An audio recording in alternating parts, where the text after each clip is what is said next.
Muito bem, com alegria que nós estamos aqui para fazer algumas reflexõezinhas nessas, acho que 4 terças-feiras, né? Nós vamos falar aqui. Hoje começamos falando um pouquinho sobre o nosso pai São Bento.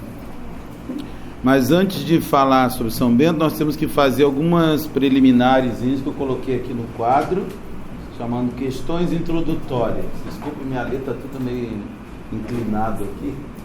E a vida de São Bento, que nós sabemos de São Bento, as notícias estão contidas no livro segundo dos Diálogos de São Gregório Magno. Por que livro segundo? Porque são 4 livros.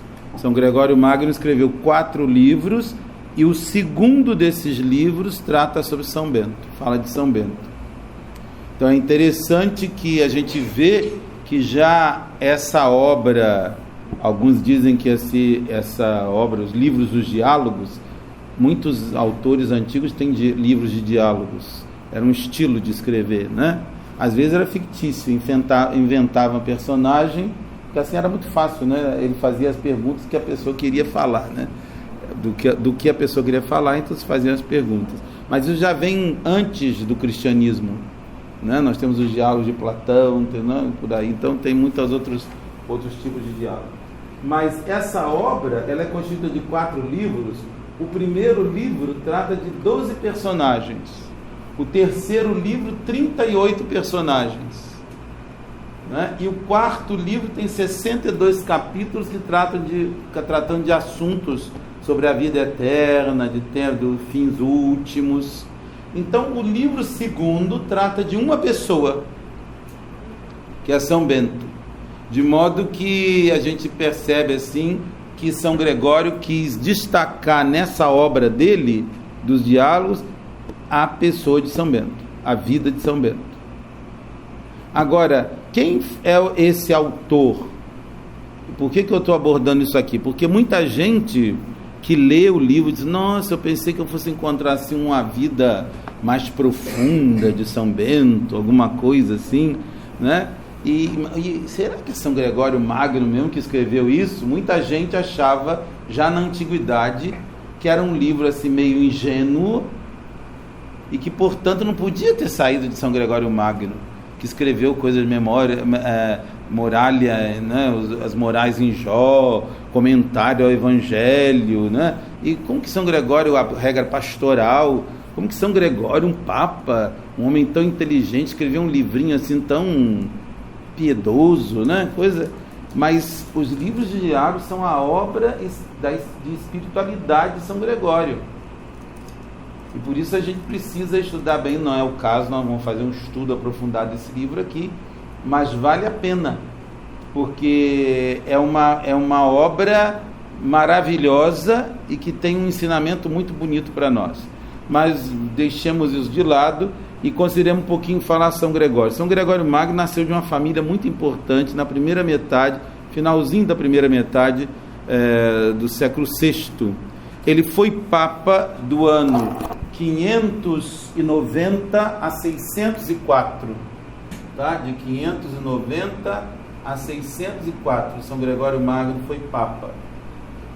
E com São Gregório Magno acaba, geralmente, a data 604 é a data que nós colocamos como término da era patrística da Igreja, período dos padres da Igreja. Então, a época da patrística termina com São Gregório Magno, é o último padre da Igreja, né? E São Gregório Magno escreve esses 4 livros dos diálogos por volta de 592, 593. A gente determina isso pela própria informação que ele dá no livro de uma enchente que houve em Roma, e ele fala dessa enchente, e a gente sabe que essa enchente foi nos meses que teve essa enchente. De modo que de 592, 593, que foi logo no início, portanto, né, do pontificado dele. São Gregório foi um dos papas mais importantes que a Igreja teve, não é à toa que é chamado de Magno, não? E o que a regra de São Bento era para os mosteiros na Idade Média, a regra pastoral de São Gregório era para o clero secular. Então a gente pode imaginar a importância dele, né? Santa Teresa de Ávila aprendeu a Sagrada Escritura através das leituras de São Gregório Magno, dos livros de São Gregório Magno. Então é um autor que está esquecido, mas que precisava ser relembrado, revivido por nós aqui, né? De modo que São Gregório Magno, ele é o autor dessa obra. Existe um autor inglês que nega, um ex-padre jesuíta. Os jesuítas agora estão na moda, né? Então agora tem um ex-padre jesuíta que está negando aí, falando que isso agora, mas é porque ele quer destruir toda a cristandade da Idade Média. Então, se ele destrói as obras de São Gregório, autoriza, ele acaba, né, com São Bento, com o monarquismo, com a Idade Média, né? Então, mas na verdade a tradição, a gente firmemente pode afirmar que é de autoria de São Gregório, né? Qual a finalidade de São Gregório ao ter escrito essa obra? São Gregório está vivendo um momento terrível. Os bárbaros invadiram a Itália, os bárbaros estão dizimando todo o território, né? É uma coisa, o orgulho que o romano tinha de ser herdeiro do Império Romano, que já caiu já em 476, né? Há mais de um século. Então tudo aquilo parece estar perdido. Então a grandeza de outrora ainda deixa os vestígios nas construções, mas parece que está tudo perdido, não? E os godos que invadiram a Itália, eles eram cristãos, mas arianos, não eram católicos. Então você pode imaginar a confusão que isso deu, né? Ora, de modo que a Itália se encontra despedaçada. E as pessoas ficam a se perguntar, mas por onde que está Deus? Deus está lembrando da gente? Esqueceu da gente? O que vai ser da nossa vida, né? Da nossa fé, do nosso povo, né? Está tudo acabado, tudo perdido na mão desses estrangeiros que estão invadindo aqui, que não têm a mesma mentalidade nossa, que estão impondo outros costumes, outros usos, né? Então São Gregório elenca uma série de personagens nesse livro para mostrar que na Itália, daquela Itália que todo mundo está achando que está só sobrando, que decadente, existem pessoas que falam da presença, com a vida delas, falam da presença de Deus para nós. Então essa obra dos diálogos é uma obra de edificação. Nós não vamos procurar aqui uma biografia.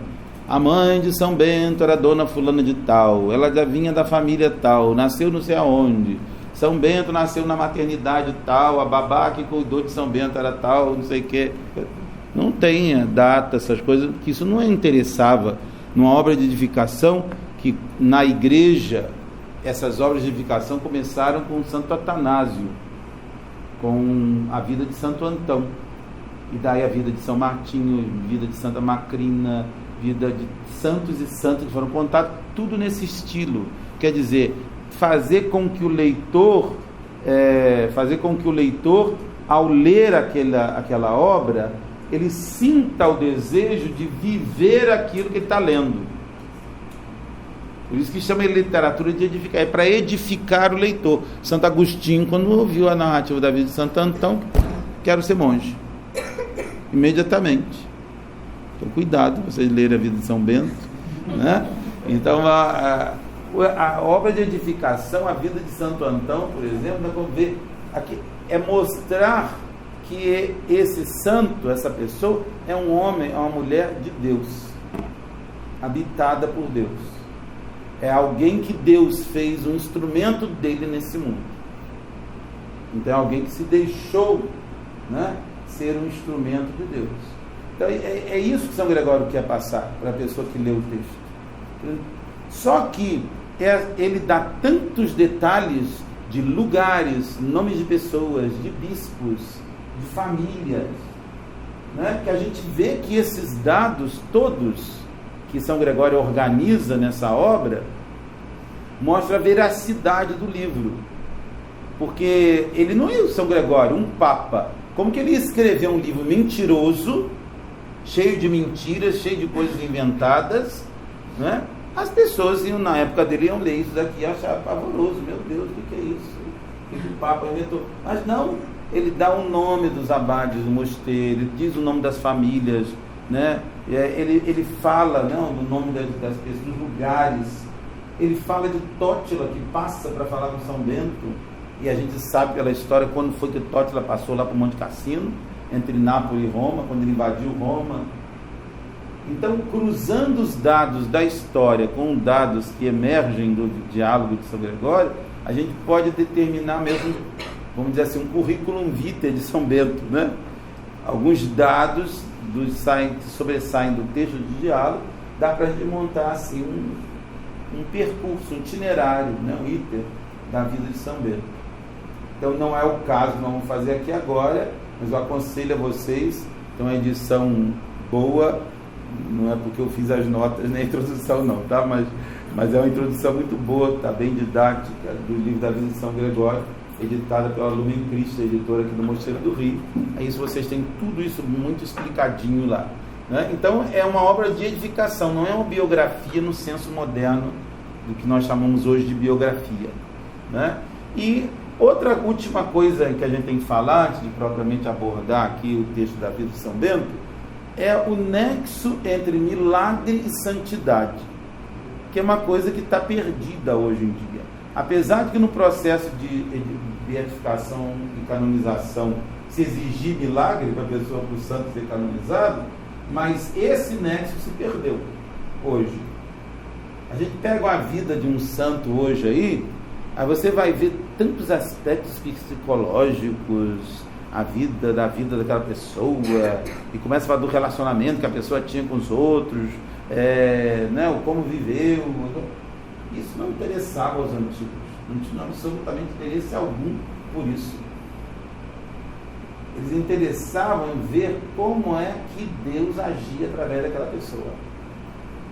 Por isso que o milagre para eles era algo importante. Por isso que o milagre é algo importante nos evangelhos.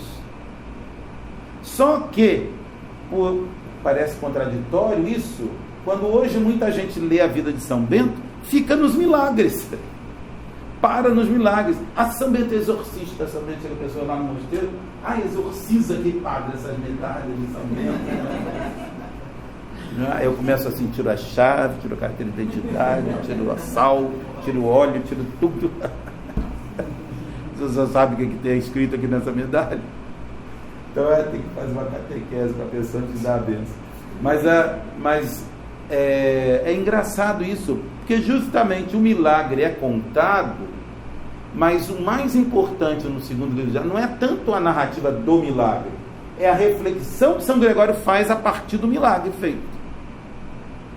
Então, quando vocês forem ler a vida de São Bento, vocês procurem ler bem a reflexão que São Gregório faz. Ele conta o milagre de São Bento e depois ele faz uma reflexão sobre aquilo que aconteceu com Pedro, que é o interlocutor dele. Pedro faz uma pergunta e São Gregório responde, né? E é muito importante aquelas reflexões, porque naquelas reflexões ali é que São Gregório está fazendo uma teologia da vida espiritual. Esse livro, segundo os diálogos, é uma teologia da vida espiritual. Aliás, muitos dizem que esses 4 livros de diálogos é o livro de teologia espiritual de São Gregório Magno. Então, São Gregório está mostrando para a gente a renúncia de São Bento, desde a renúncia que ele fez do mundo até a glória. Como ele já em vida, Deus pôde agir através dele, né? Porque São Bento foi alguém que não só renunciou ao mundo, mas ele aderiu a Deus, né? São Bento, então o livro começa de modo muito bonito. Houve um homem de vida venerável, Bento pelo nome, chamava Benedictus, né? Bendito, né? Nós em português temos 2 fórmulas, bendito, né? Bento e Benedito, né? Benedito e Bento, né? Mauro e Amaro, né? Nós temos várias, em português tem muito essas coisas, 2 nomes, né? Mas se você vai na Itália, outros lugares, sempre fala tanto São Benedito quanto São Bento, é tudo Benedetto, né? É tudo Benedetto, né? E engraçado que eu não sabia, aqui no Brasil a gente fala São Benedito Preto, né? Lá na Itália é São Benedito de San Fraterno, que é o lugar onde está o corpo dele. Eu fui visitar o corpo de São Benedito também, né?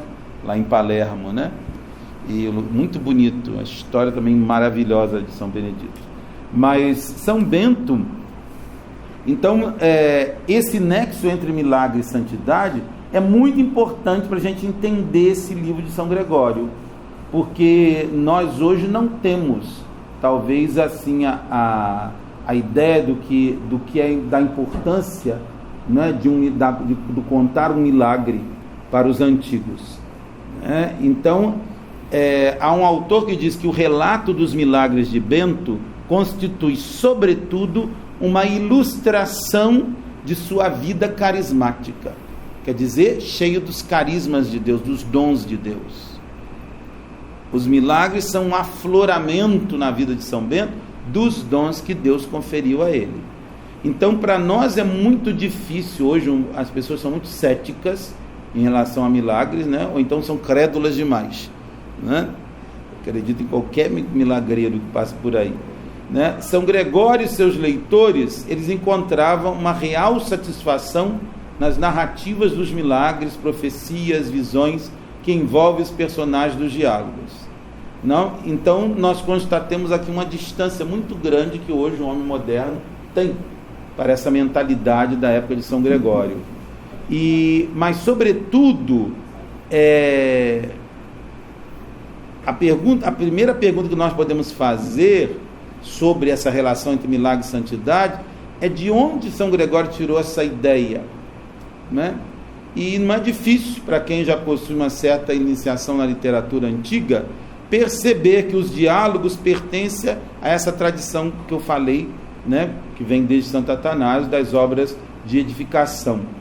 E nessas obras de edificação nós vemos que o milagre, as pessoas que vêm procurar o santo para pedir um alívio, né, para a cura dos seus males espirituais e corporais, como os primeiros cristãos faziam com os apóstolos, até a sombra de São Pedro fazia milagre, passar por cima de uma pessoa, né? Então, essa concepção, né, do milagre como prova de santidade da vida, ela vai repercutir nas histórias, nas biografias, nas vidas dos santos católicos, que vão ser escritas durante séculos. Santo Tomás de Aquino, por exemplo, ele vai ensinar a respeito dos milagres, que esses milagres se realizam em primeiro lugar e principalmente para a confirmação da verdade da fé, para provar que aquilo que se acredita é verdadeiro, porque a fé, ela ultrapassando a nossa razão, não pode ser provada por razões humanas. Como a fé ultrapassa a nossa razão, nós não temos como provar humanamente.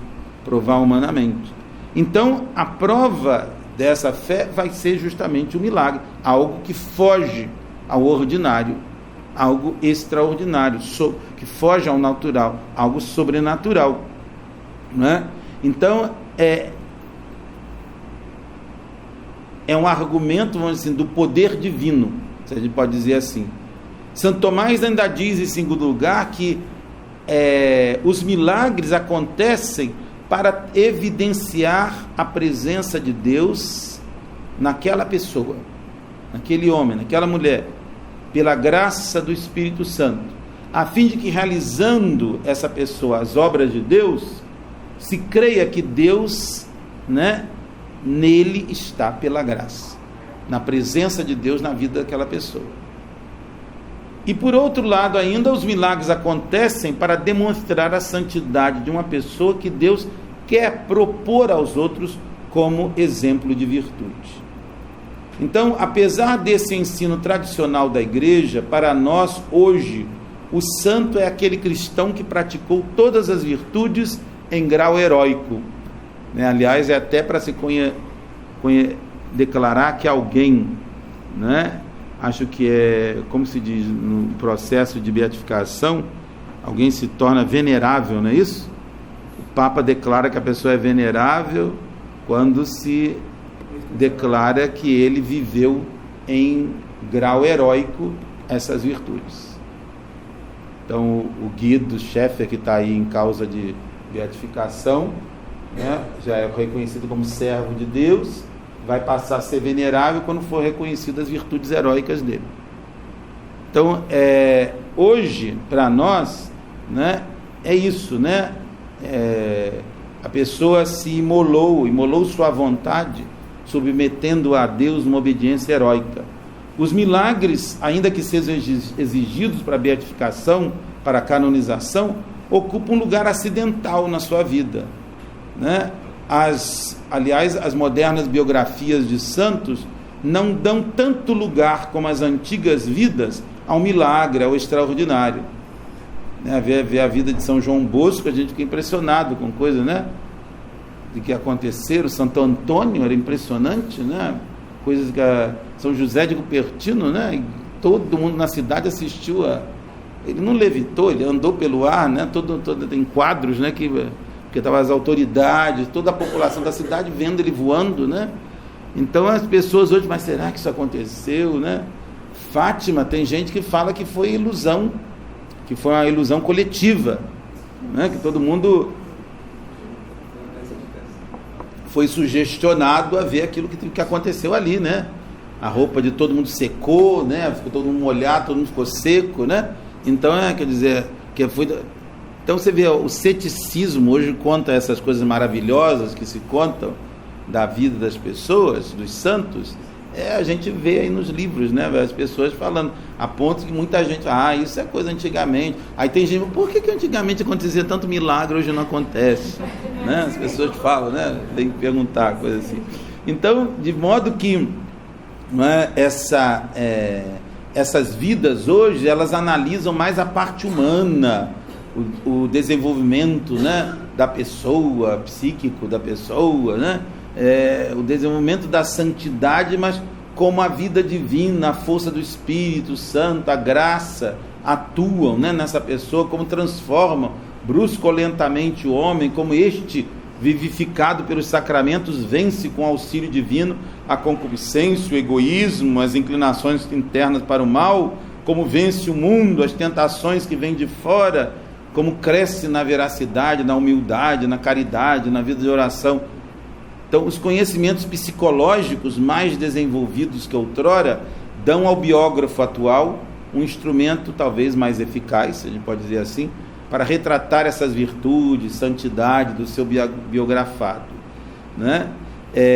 Então isso torna talvez mais acessível a nossa mentalidade àquela vida daquela pessoa. Mas na antiguidade não era assim, né? Então o nexo delicado e profundo que existe entre a santidade e o milagre era essencial para os antigos, e isso não é mais levado em conta por nós. Então, ao ler os livros do Diálogo, a vida de São Bento, né, a pessoa tem que estar prevenida contra isso, né?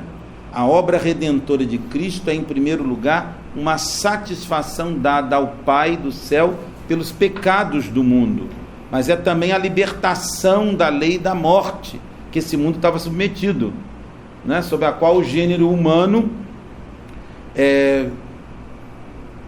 gemia desde o pecado de Adão e Eva. Então é um resgate dessa escravidão do demônio a quem nossos primeiros pais se submeteram livremente, né? E portanto, desse modo, a redenção é restituição daquele paraíso perdido. Na mentalidade monástica, por que São Bento começa a regra dele dizendo que a gente escuta, filho, manda escutar, para que voltes? Nós nos afastamos de Deus pela desobediência. Como que nós vamos voltar para Deus? Pela obediência, pelo caminho contrário.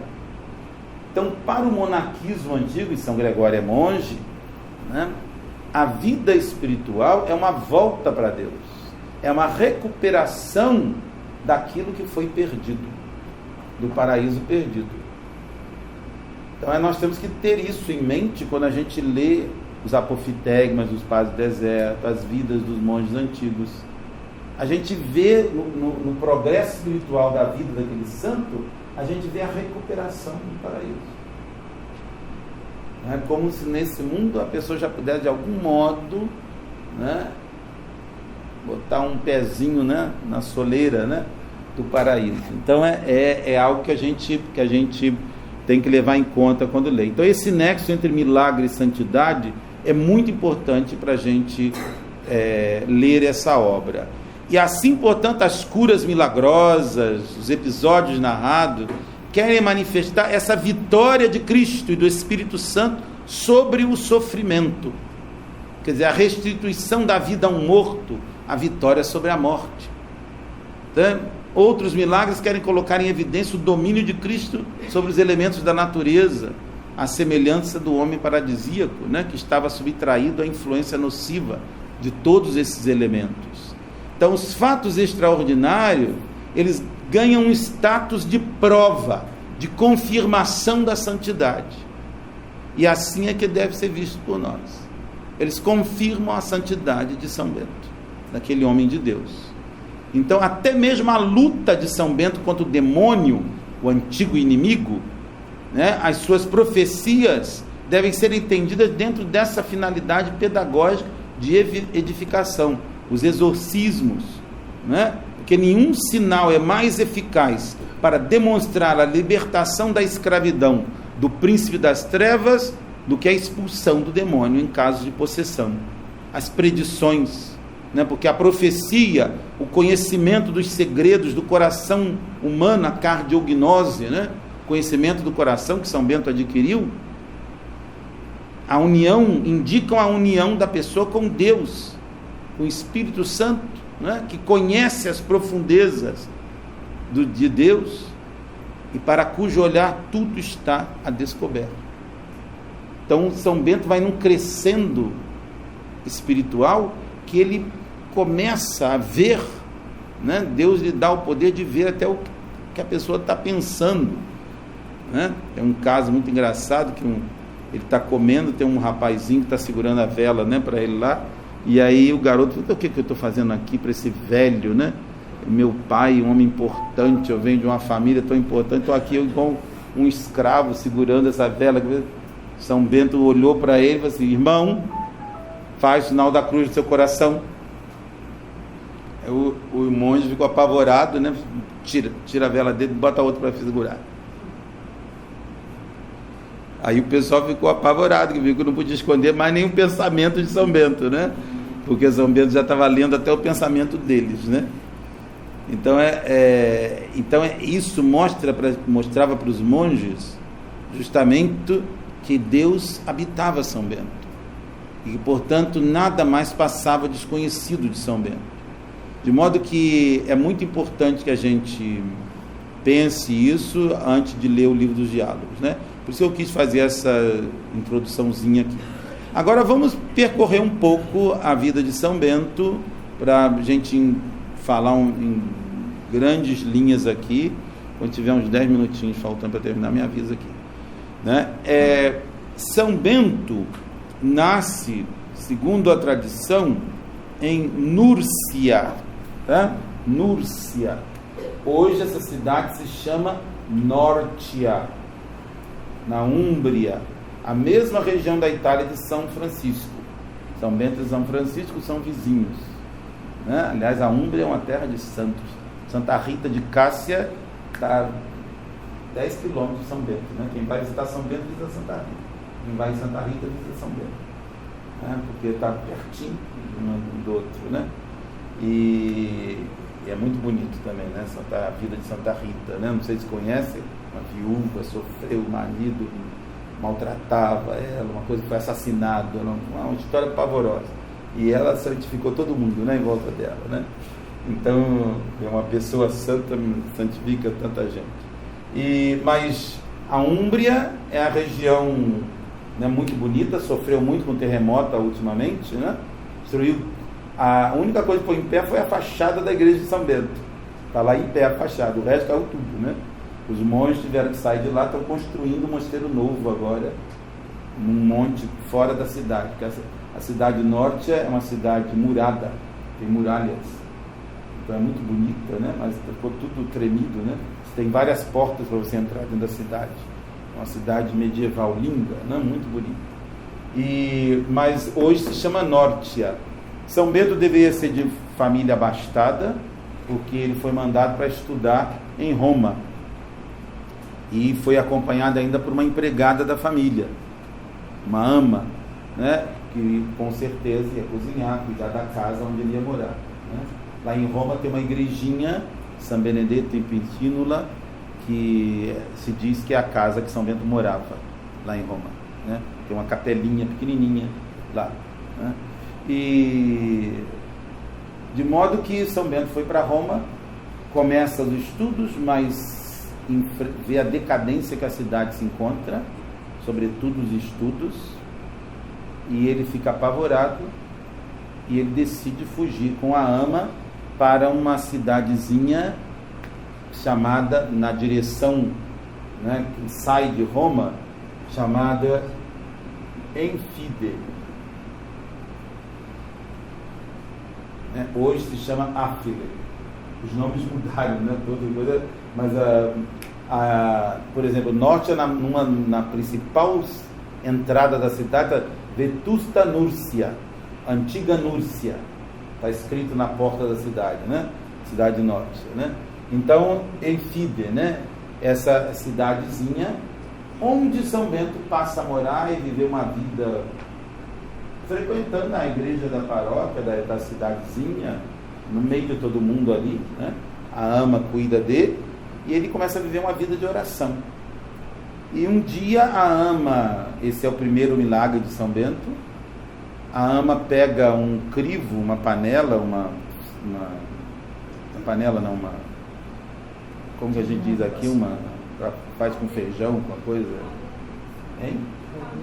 Não, que a gente bota para secar as coisas, uma peneira, né? Uma peneira lá que ela pega lá, tipo uma peneira, uma vasilha, assim, coisa, e aquilo só que é de barro, quebra, né? E ela fica desesperada, porque não é dela, ela pegou emprestado, e São Bento encontra chorando, e São Bento pega as duas partes que estão quebradas e junta assim, e fica junto. E a mama fica apavorada com aquilo, todo mundo começa a falar com todo mundo, ele foi a oração de Bento que fez aquilo, aí todo mundo começa a procurar São Bento, pega um crivo, coloca na porta da igreja, né?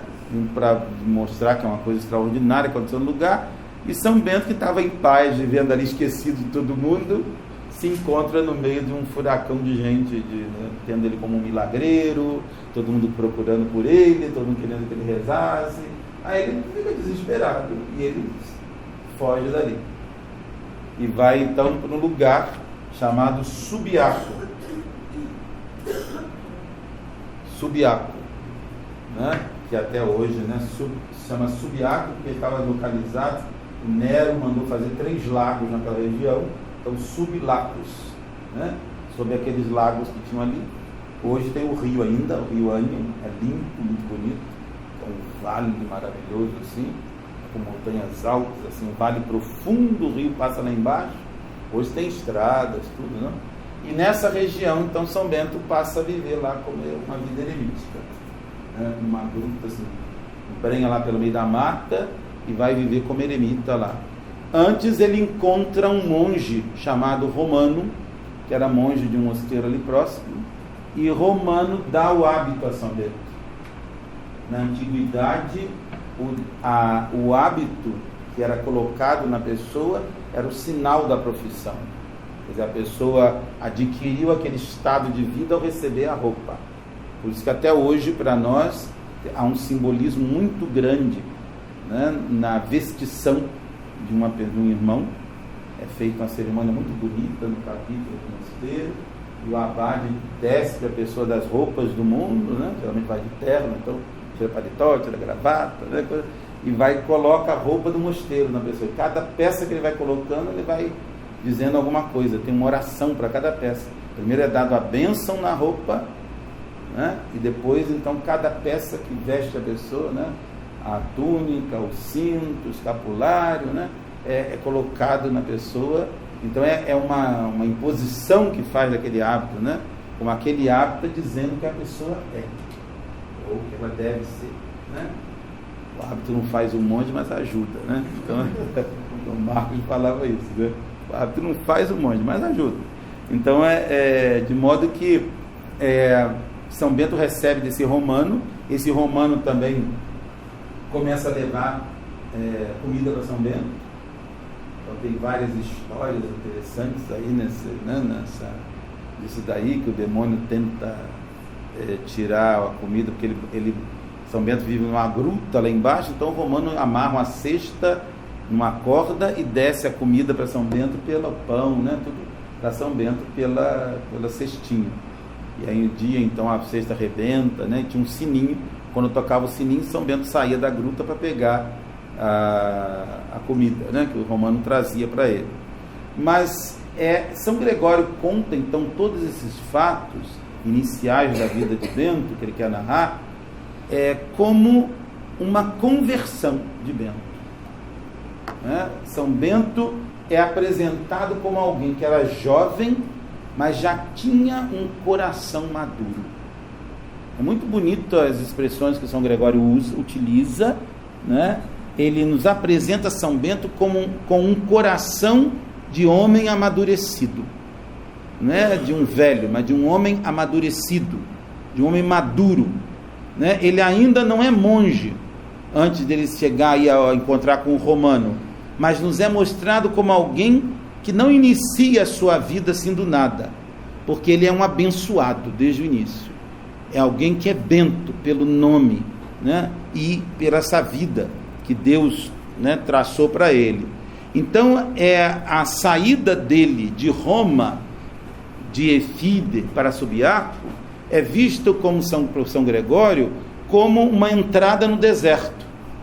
Apesar que ele vai para uma floresta, a viver numa gruta, mas ele está indo para o deserto, como os monges no Egito, na Palestina, né, no Sinai, em outros lugares, iam para o deserto. O deserto de São Bento vai ser aquela vida eremítica naquela gruta, vai viver ali, não é? E ele vai estar ali, apesar de não ter ninguém em volta dele. Isso é outro ensinamento grande dessa obra de São Gregório, né? Porque São Bento vai ter tentações, mesmo estando sozinho, né? Então ele foge do mundo, que o mundo está decadente, ele foge da vida terrível que as pessoas estão vivendo, mas São Bento vai ser submetido a tentações tremendas, aí sozinho nessa gruta, né? E de modo que ele não está imune às tentações, e estas virão, não? E é muito interessante que nessa primeira parte da vida de São Bento, que ele vive em Subiaco, São Gregório mostra que, vencida uma tentação, São Bento superando aquela tentação, vem outra pior. Então São Gregório mostra o progresso de São Bento através dessas tentações. Que São Bento começa pela vitória que Deus lhe concede, que a graça de Deus vai concedendo a ele sobre essas tentações, que ele vai adquirindo com a graça de Deus, a ponto de começar a ter esse controle, esse domínio dessas paixões que nos habitam. E, portanto, as tentações que ele terá não farão mais efeito sobre ele. Não tentarão de verdade, né? Porque ele adquire um modo de viver, um modo de ser. A graça de Deus começa a agir nele de tal maneira que faz com que ele obtenha esse controle, ele vença essas tentações. Então, a primeira tentação que São Bento tem aí, né, vem logo após esse milagre que eu contei do crivo, lá em Efíde. Porque se ele ficasse lá, ele podia dizer: nossa, Deus gosta muito de mim, me fez aqui uma pessoa, né? Posso fazer agora, rezar para essas pessoas. Então, ele poderia ficar se sentindo tal, né?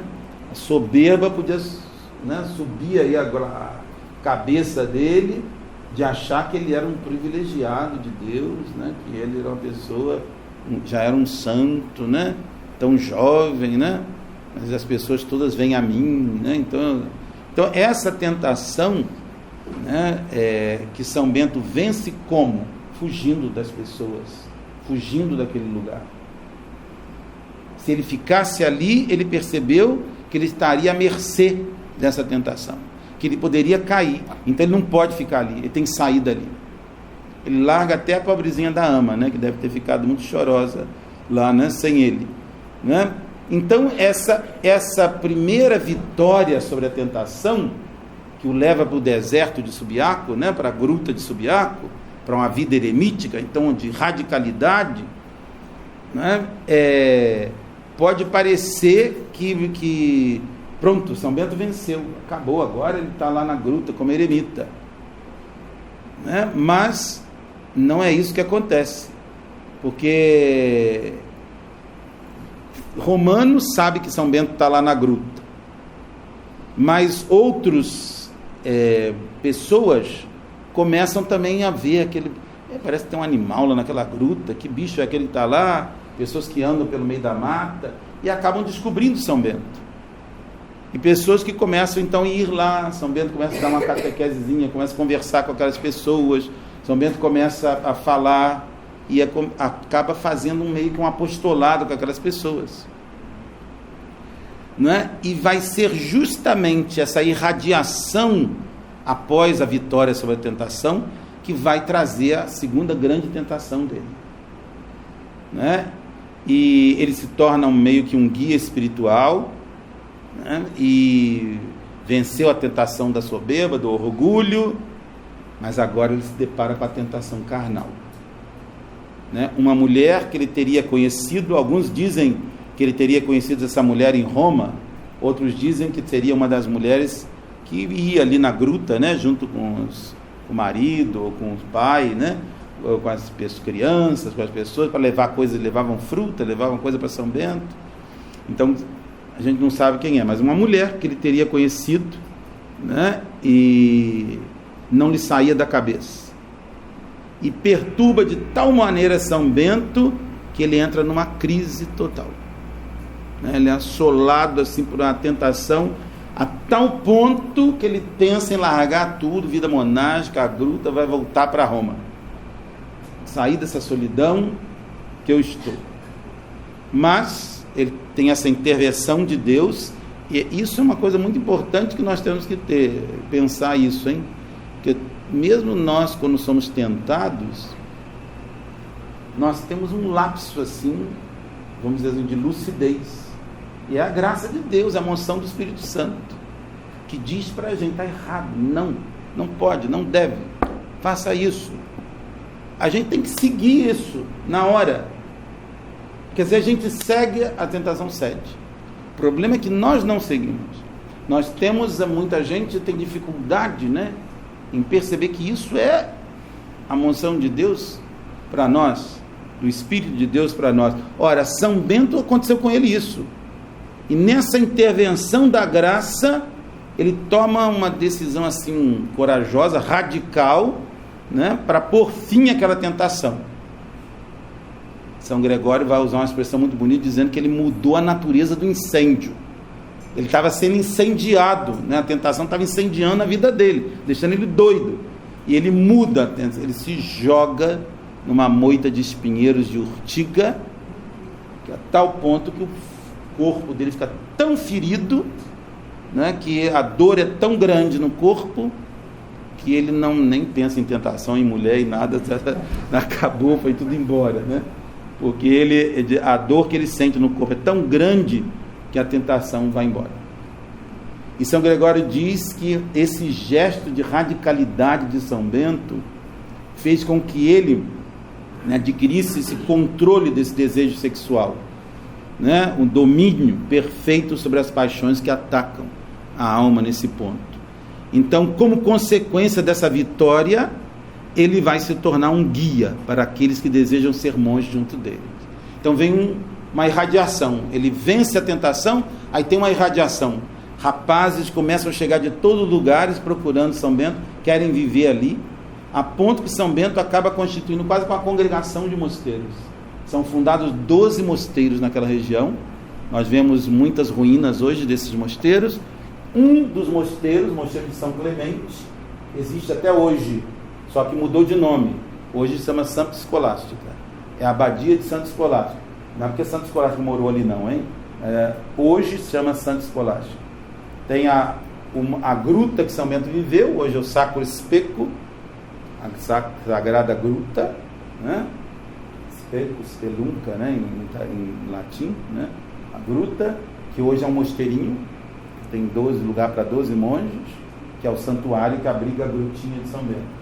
Tem lá a imagem de São Bento dentro da gruta, né? Eu tive a graça de vir, quando fiz 25 anos de monge, celebrei a missa dentro da grutinha de São Bento, no altar que tem ali naquela grutinha, né? Eu e São Bento, né? Jesus, óbvio, né? Os anjos todos, né? O céu todo, né? Mas ali foi muito impressionante aquilo, foi uma experiência forte da minha vida na celebração da missa. Mas ali tem a grutinha de São Bento, o Sacro Especo, e embaixo tem o antigo mosteiro de São Clemente, que é o hoje atual mosteiro de Santa Escolástica, a Abadia de Santa Escolástica. Então, a Abadia de Santa Escolástica tem um abade que administra a grutinha de São Bento, né? Mas os outros mosteiros hoje só tem ruínas, não existem mais. Mas esses mosteiros todos tinham monges, e São Bento meio que coordenava toda aquela, né, deserto habitado, né, por mosteiro, por monges. Devia ser uma coisa maravilhosa, e São Bento é que governava tudo isso daí. Mas São Bento, então, é essa irradiação que vem dessa vitória sobre a tentação. Ele tendo renunciado ao casamento, a ter filhos, São Bento agora se encontra num papel de pai de família, né? Ele frutifica nos filhos que ele gera para Deus. Um pouco como São José também, que nós celebramos hoje, né? Que teve essa missão tão bonita de cuidar de Nossa Senhora e de Jesus, né? Que não era filho dele, né? Mas que era filho dele, porque Deus fez dele pai, ele se sentia pai de Jesus, né? Então São Bento também, ele cuida dos filhos de Deus, né? Essa fama de São Bento é tão grande que um mosteiro que existe até hoje, né? A gente passa por ele, quando passa por uma ponte lá, a gente vê o mosteiro, né, Vicovaro, né? E Vicovaro tinha um mosteiro de monges relaxados, pouco como hoje, né? Os monges assim que não queriam nada com a vida monástica. O abade deles morreu, eles não conseguiam escolher um abade entre eles, então eles decidem pedir a São Bento que venha ser abade dele. Mas eles não foram procurar São Bento porque eles queriam viver vida monástica. Eles foram procurar São Bento para ser abade do mosteiro dele, porque São Bento era famoso já, em toda a região de São Bento. Fala, São Bento, imagina, vamos ter São Bento como nosso abade, imagina o nosso mosteiro, né? E São Bento diz, olha, eu acho que não é uma coisa boa ir para ser abade de vocês, sabe? Porque vocês não têm os mesmos costumes que eu. Não, mas insistiram, e São Bento acaba indo para lá, né? E São Bento chega no mosteiro e tenta colocar ordem no mosteiro. E óbvio que ele passou a ser odiado pelos monges. Que fazia agora, né, para tirar São Bento dali? Não pode fazer nada, ele tem que morrer, tem que pedir a Deus para morrer, mas Deus não quer que ele morra, né? Ele vai querer que ele fique aqui. Então, vamos envenená-lo. Vocês não vão ter nenhuma ideia, né, ir por aí não, por favor, né? Então, com isso não sigam os maus, né? Sigam o exemplo de São Bento, né? Então, vamos envenená-lo, porque aí ele coloca um veneno lá na taça, e esse milagre de São Bento vai ficar famoso. Tanto é que muitas imagens, gravuras, né, de São Bento aparece São Bento abençoando, ou então com a taça de vinho, uma serpente saindo de dentro da taça, né? Quer dizer, o símbolo do veneno que estava na... E São Bento chega para a comida, né, para dar, o vinho já estava todo colocado na taça, né? E ele, quando ele abençoa, a taça se parte, né? A taça se parte e fica todo mundo assustado, e ele percebe que ali partiu-se a taça, que o vinho tinha alguma coisa no vinho para fazer mal. E São Gregório diz que São Bento levanta da mesa, que ele estava com um semblante calmo, ele não ficou vermelho de raiva. Quando nós ficamos irados, né, a primeira coisa que a gente fica é ficar vermelho, né? Você sabe que a ira é o vício que nós temos em comum com o cachorro, com o gato, com todos os animais, né? É algo animalesco nosso. Imediatamente a pessoa cutuca um gato, um cachorro assim, e nós fazemos a mesma coisa, nós temos a mesma reação, igualzinha. É animal mesmo nosso, não é isso, né? E São Gregório então diz que São Bento não alterou a feição dele. Ele estava tranquilo ele ficou. E ele falou para os monges: olha, não fui eu que pedi para ser abade de vocês que me escolheram, então vocês agora, eu não tenho mais nada a ver com vocês, procurem um abade para vocês que tem os mesmos vícios de vocês, eu vou me embora. E ele voltou. São Gregório diz, usa uma expressão da filosofia grega, que ele voltou para a sua amada solidão, para ali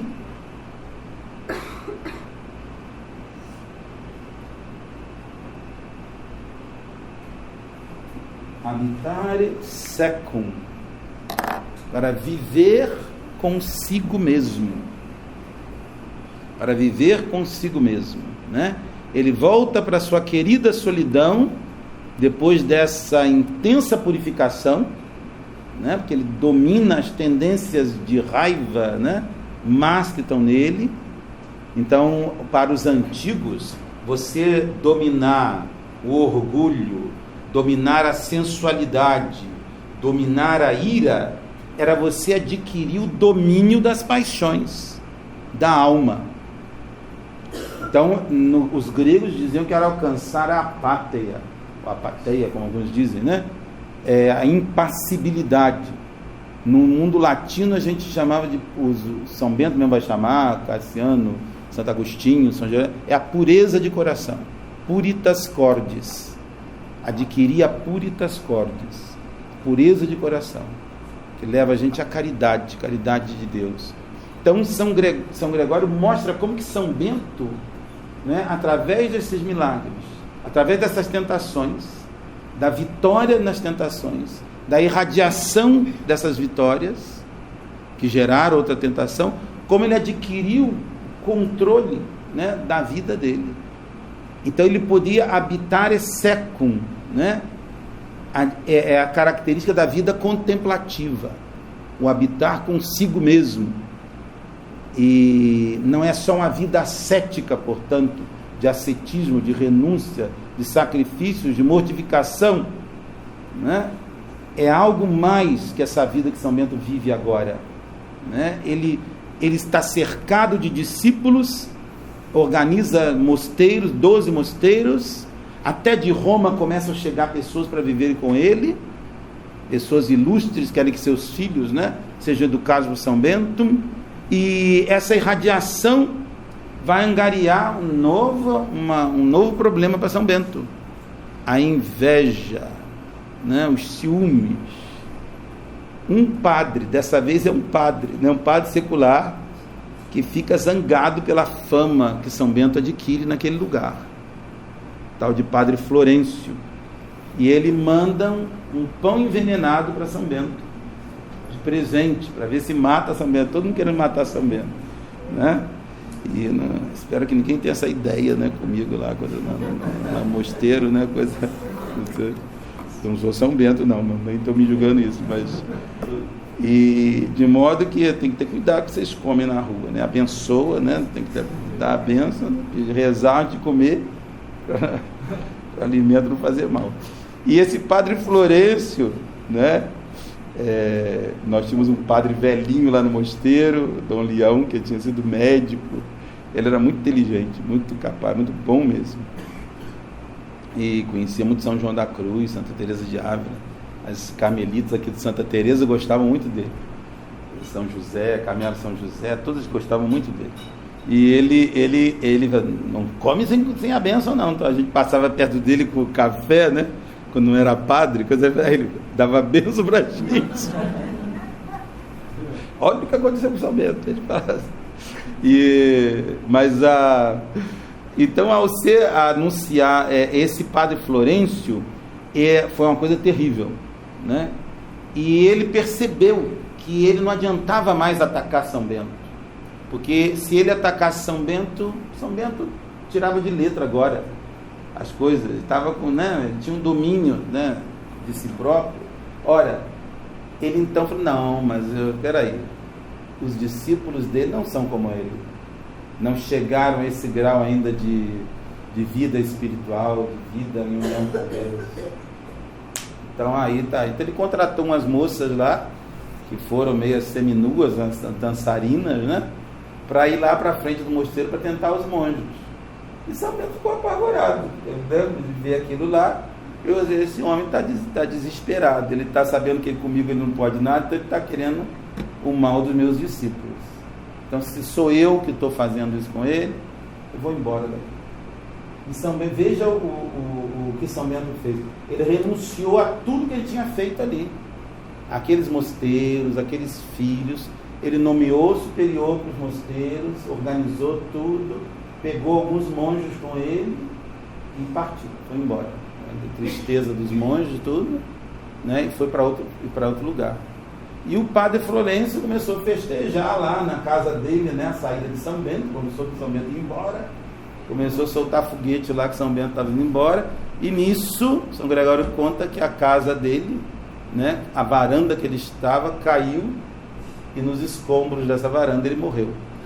E um dos monges saiu correndo pela estrada para ver se alcançava São Bento, para contar para São Bento, volta, pai, porque o seu inimigo morreu, Deus castigou seu inimigo. E o monge estava numa felicidade tremenda da morte do padre, né? E São Bento começa a chorar, porque o monge está feliz com a morte do padre Florencio. São Bento chegou a tal ponto já de união com Deus, que a morte daquele que o perseguia, que era inimigo dele, trouxe tristeza para ele, né? E sobretudo ver que um discípulo dele estava feliz com a morte do inimigo dele, né? Então, esse anúncio cheio de alegria, né, que o São Bento recebe desse monge, e São Bento chora a desgraça daquele que morreu, chora a falta de amor, de caridade do monge, né?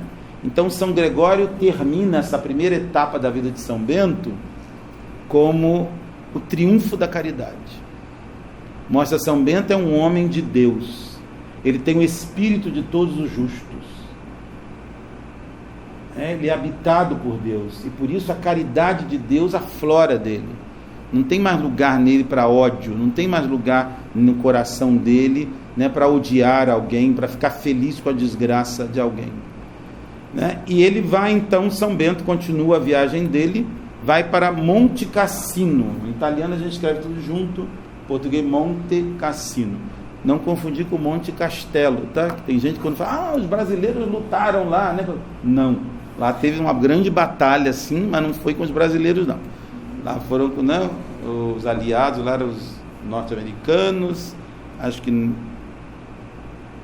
polacos, tinha também ingleses. Tem 4 grandes cemitérios hoje lá, imensos, né? Eu morei 1 ano lá em Monte Cassino, e uma das minhas caminhadas dominicais era ir até o cemitério polaco. Conheci aquele cemitério muito bem.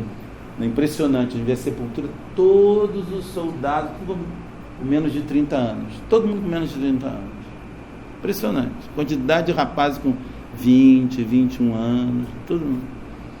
Quase 2.000 sepulturas, né? Os polacos estão um grande cemitério, esse é do lado mesmo do mosteiro. Do mosteiro dá para ver o cemitério, é muito bonito. E, bom, foi para Monte Cassino. E aí em Monte Cassino, São Bento encontra uma florestazinha no alto do monte. Monte Cassino tem um pouco mais baixo que o Corcovado nosso. Tem 500, deve dar uns 2 pães de açúcar, né? Um pouquinho mais. 530 metros mais ou menos a montanha. A estrada que hoje vai para lá foi desenhada por um monge. E ele desenhou a estrada, então são 8 quilômetros para chegar lá em cima. Porque ele desenhou a estrada só de um lado do morro, para ter sol na estrada o dia inteiro. né? Então é muito bonito. E o mosteiro hoje é um mosteiro monstruoso, tem 11 claustros, uma coisa imensa, né? Magnífica, né? Corredores de 184 metros, né? Você pode imaginar o que é isso, que dá para passar mão em contramão assim, ó, no corredor, né? É impressionante a grandiosidade da construção. Mas na época de São Bento era uma florestazinha, onde ainda século VI, São Bento, a tradicional data de ida para Monte Cassino é o ano 529. Então ele nasce em 480, 529 ele está em Monte Cassino.